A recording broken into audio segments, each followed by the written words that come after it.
50 wins, 2 championships, a voice that made millions fall in love with this sport, and a man so beloved that even his rivals called him a friend. Today, NASCAR lost a giant, and the racing world will never be quite the same.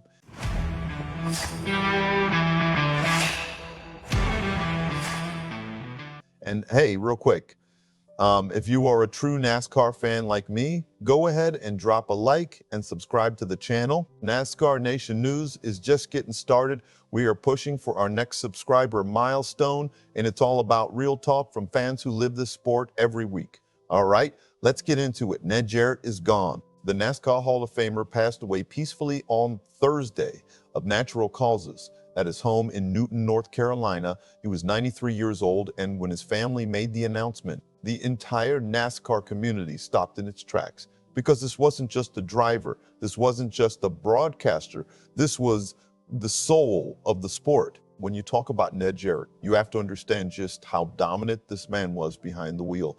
We're talking 50 career wins, a Cup Series championship in 1961, and then another one in 1965. A season that still stands as one of the most impressive performances NASCAR has ever seen. He won 13 races and finished in the top 5 in 42 out of 54 starts. 42 out of 54. Let that sink in. But here's the thing, that incredible season wasn't even clean. Ned broke his back in a June wreck at Greenville Pickens Speedway. Most drivers would have been finished. Most people would have stepped away. Ned Jarrett kept going, and he still put up those numbers.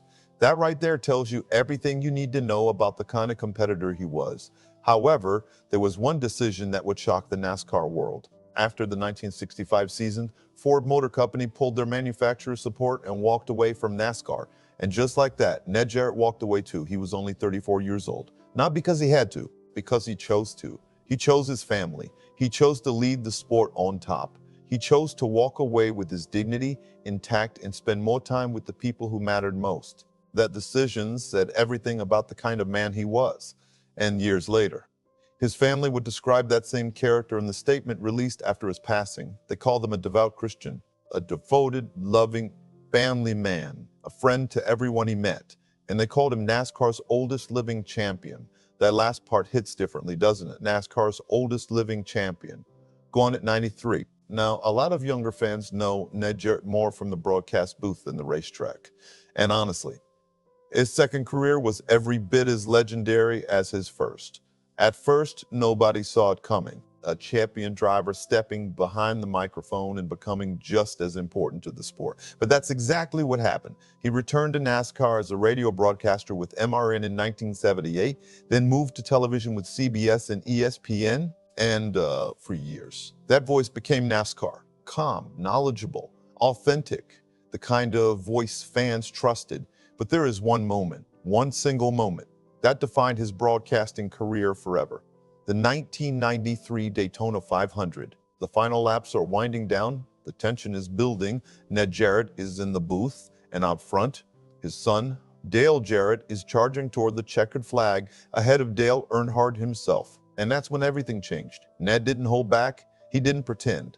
He didn't try to sound neutral. He simply became a father watching his son achieve something extraordinary. Live on national television, no apologies, no filters, just pure emotion. And what happened next surprised everyone. That call became one of the most memorable and emotional moments in motorsports history.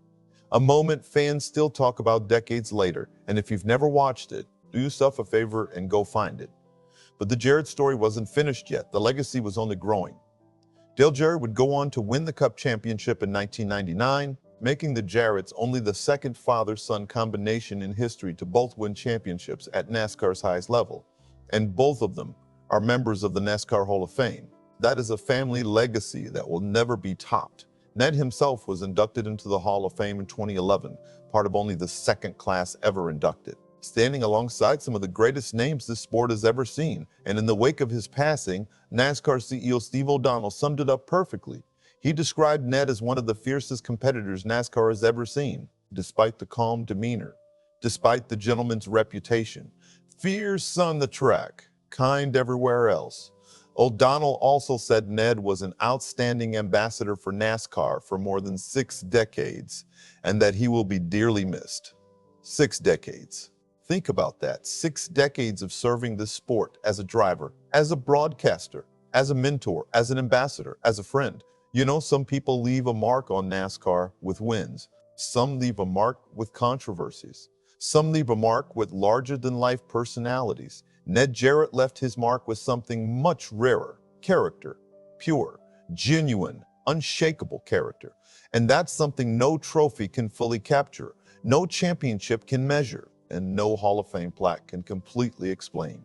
Rest in peace, Ned Jarrett, two-time champion, Hall of Famer, legendary broadcaster, and by every account, an even better human being than he was a race car driver. NASCAR Nation. We lost one of the greats today, the kind they simply don't make anymore. Now, I want to hear from you. Drop it in the comments below. Who do you believe is the greatest ambassador NASCAR has ever had? Someone who represented the sport both on and off the track with class. Is it Ned Jarrett? Is it someone else?